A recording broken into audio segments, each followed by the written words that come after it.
Bismillahirrahmanirrahim. Assalamualaikum warahmatullahi wabarakatuh.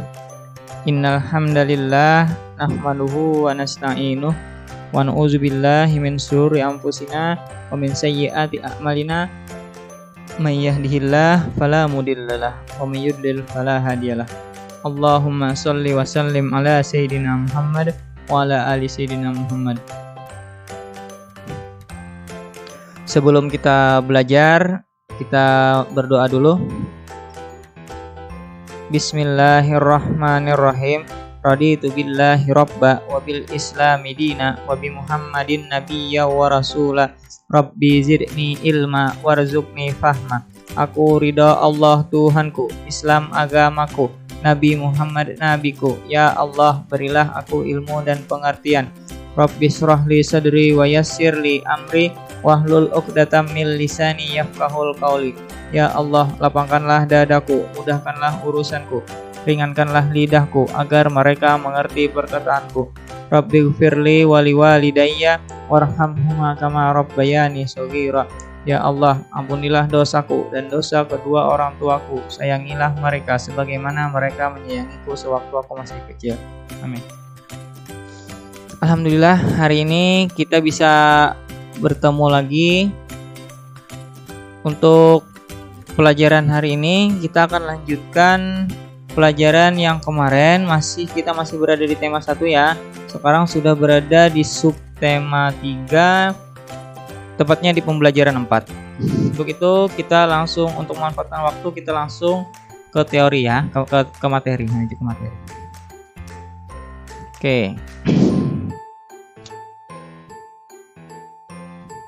Nah, kita sudah berada di pembelajaran 4. Kemarin kita sudah pelajari tentang negara kita yang maritim ya, salah satu negara maritim ya. Nah, ini ada gambar kapal. Nah, ada yang tahu ini kapal apa? Ya, ini adalah kapal pinisi. Nah, hari ini kita akan bahas sedikit tentang kapal pinisi. Apa itu kapal pinisi? Nah, ini sesuai sama lagu yang ini. Nenek moyangku seorang pelaut. Nah, boleh deh nanti sambil nyanyi sendiri dulu ya. Nah, kita langsung ke materi dulu. Kapal pinisi, kapal penjelajah dunia. Oke. Videonya boleh kalian pause. Setelah ini video boleh kalian pause. Ustadz minta kalian untuk baca dulu tentang kapal pinisi ini. Karena setelah ini Ustadz akan tayangkan video, tapi sebelum kalian nonton video, kalian harus baca dulu kapal pinisi ini. Nah, bacaan ini harus kalian baca dulu sampai habis, baru kita akan tonton videonya. Jadi kalian caranya adalah sebelum nonton video, kalian baca dulu, pause dulu video yang ini, di pause, kemudian kalian baca bacaannya, baru setelah itu di play lagi, baru saksikan videonya. Oke, sudah ya. Sudah di-pause dan sudah dibaca materinya tadi. Sekarang simak video berikut. Indonesia merupakan negara kepulauan terbesar di dunia karena memiliki 17.504 pulau yang tersebar dari Sabang sampai Merauke. Karena wilayahnya dihubungkan dengan perairan, maka moda transportasi laut sangat berkembang di Nusantara pada masa lampau. Hal ini dibuktikan dengan adanya warisan nenek moyang kita berupa kapal laut yang masih eksis sampai sekarang. Kapal laut ini dikenal dengan nama kapal pinisi, sang legenda maritim yang menjadi bukti kegagahan pelaut Nusantara. Seperti apa hebatnya? Mari kita mulai saja. Tonton video ini sampai habis lainnya.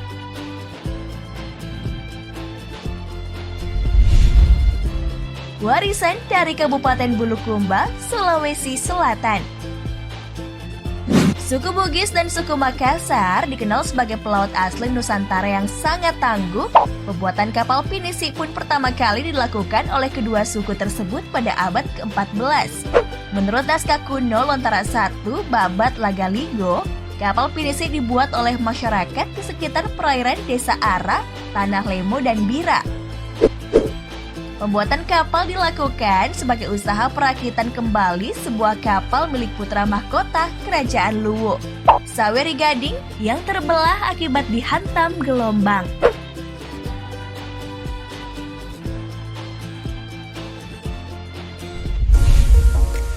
Gak sembarangan, ada kesakralan ritual di balik pembuatannya. Pembuatan kapal pinisi diiringi oleh serangkaian ritual yang memerlukan tak sedikit waktu dan usaha. Pengumpulan bahan baku utama berupa kayu jati dan mahoni harus dilakukan pada tanggal 5 dan 7 setiap bulannya sebagai simbol kemudahan rezeki. Sebelum ditebang, pohon tersebut dibacakan doa terlebih dahulu yang diikuti oleh penyembelihan ayam yang merupakan bentuk penyerahan diri kepada Tuhan Yang Maha Esa.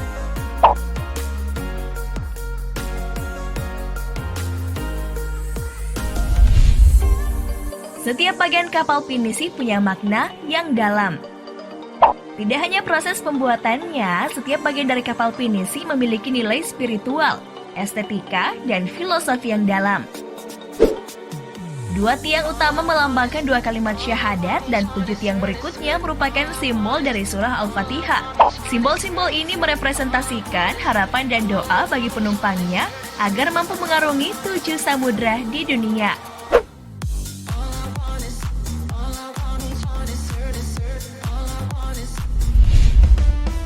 UNESCO telah menetapkan kapal pinisi sebagai warisan budaya tak benda di dunia. Karena filosofi adat dan budaya dalam perakitan maupun setiap bagiannya, UNESCO menetapkan kapal pinisi sebagai warisan budaya tak benda dunia. Hebat kan? Penetapan ini dilakukan di tahun 2017 pada sidang ke-12 Komite Warisan Budaya Tak Benda UNESCO di Jeju Island, Korea Selatan.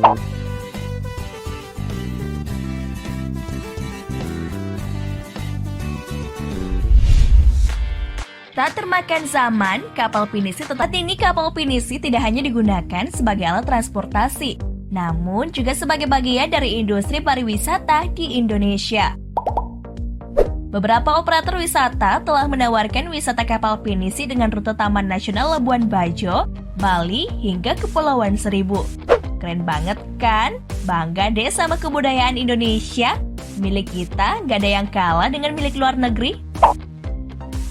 Indonesia merupakan negara kepulauan terbesar di dunia. Wow, ternyata negara kita luar biasa ya. Ternyata negara kita memiliki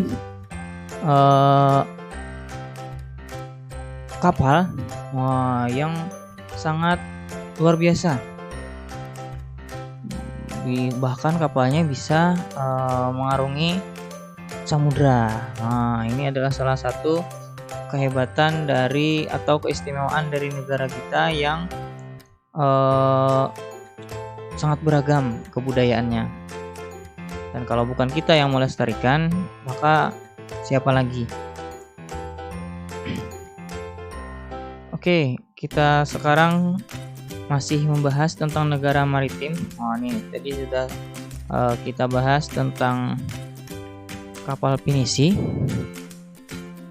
Sekarang kita bahas tentang pengaruh kondisi geografis Indonesia sebagai negara maritim terhadap budaya masyarakat. Oke, kondisi geografis berupa kepulauan yang terdiri atas lebih dari 13.000 dan tersebar dari Sabang sampai Merauke mengakibatkan beragamnya budaya bangsa Indonesia.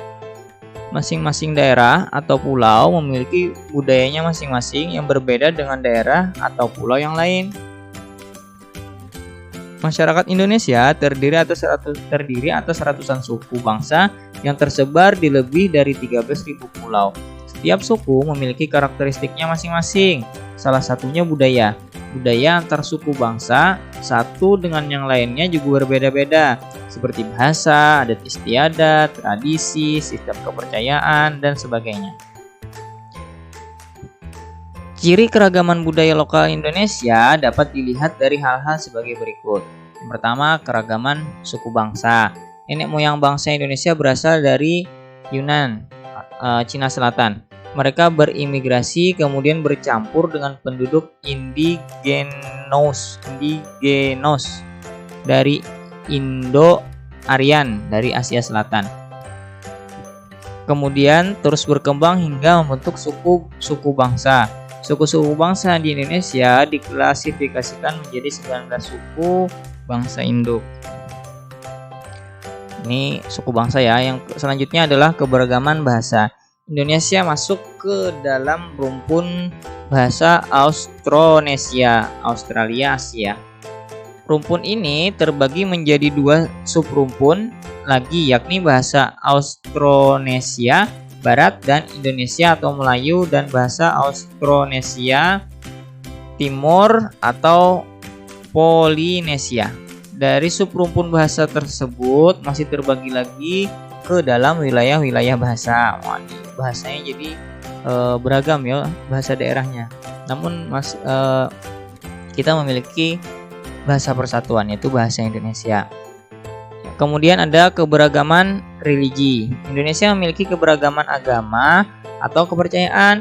Di Indonesia terdapat 6 agama yang diakui secara resmi oleh pemerintah, yaitu Islam, Katolik, Kristen, Buddha, Hindu, Buddha, dan Konghucu. Selain itu juga berkembang aliran-aliran kepercayaan. Aliran kepercayaan ini seperti keharingan. Kita lanjutkan keberagaman seni dan budaya.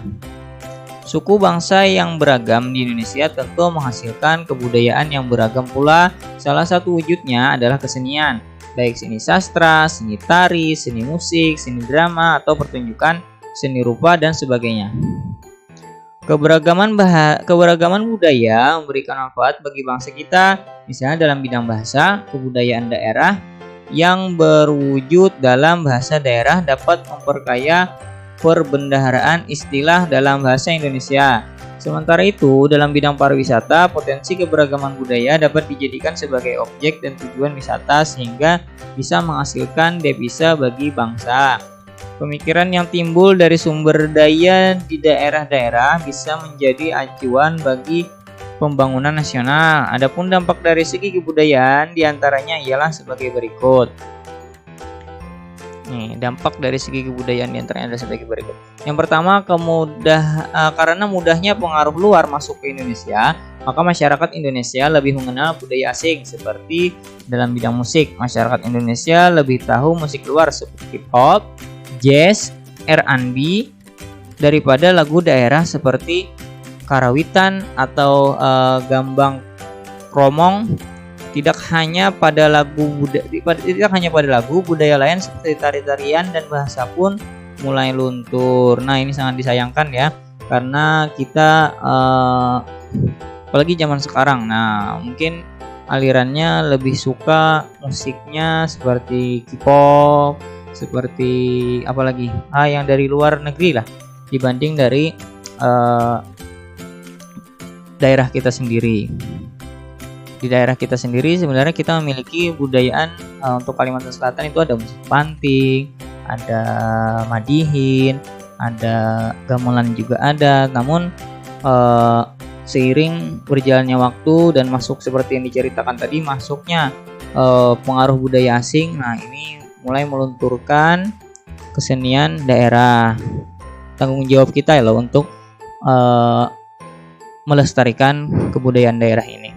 Kemudian kita lanjutkan, tontonan dan adegan dalam film yang kurang bahkan tidak pantas membawa efek buruk bagi bangsa Indonesia. Sebagian besar adegan tersebut ditiru oleh artis-artis dalam negeri dan masyarakat menganggapnya sebagai gaya hidup, semacam pusat gaya yang perlu ditiru terutama oleh anak muda. Padahal itu membuat turunnya nilai moralitas bangsa. Nah, ini sangat disayangkan juga dari tontonan film-film luar negeri yang budayanya berbeda dengan budaya kita. Akhirnya kita meniru apa yang ada di dalam film, sehingga ini juga dapat melunturkan moral bangsa. Jadi tidak semua yang ada di dalam film itu bagus untuk ditiru, dan kalau menonton pun untuk kalian harus dengan pengawasan orang tua, harus didampingi oleh orang tua untuk menonton film-film itu. Kemudian kita lanjutkan, dikenalnya kebudayaan Indonesia akibat ramainya perdagangan dan pariwisata yang ada di Indonesia. Keempat, timbulnya beraneka ragam kebudayaan dan adat akibat pengaruh luar. Contohnya wayang di Jawa yang terinspirasi dari cerita dari India dan hukum adat di Aceh yang terpengaruh oleh hukum Islam. Nah, ini juga dipengaruhi oleh unsur luar ya. Nah, seperti nomor 3 tadi, dikenalnya kebudayaan Indonesia akibat ramainya perdagangan dan pariwisata yang ada di Indonesia. Bukan hanya budaya asing yang masuk ke negeri ke bangsa kita, tapi juga kita sebenarnya juga menyebarkan kebudayaan kita ke negara lain. Kemudian beragamnya kebudayaan dan adat akibat pengaruh luar, contohnya wayang di Jawa terinspirasi dari cerita India ya. Wayang-wayang itu sebenarnya menceritakan tentang tokoh-tokoh dari India ya. Nah, juga di Aceh yang diterapkan hukum Islam. Oke, untuk hari ini di situ dulu, sampai sini dulu untuk pembelajaran kita hari ini. Saya akhiri, wassalamualaikum warahmatullahi wabarakatuh.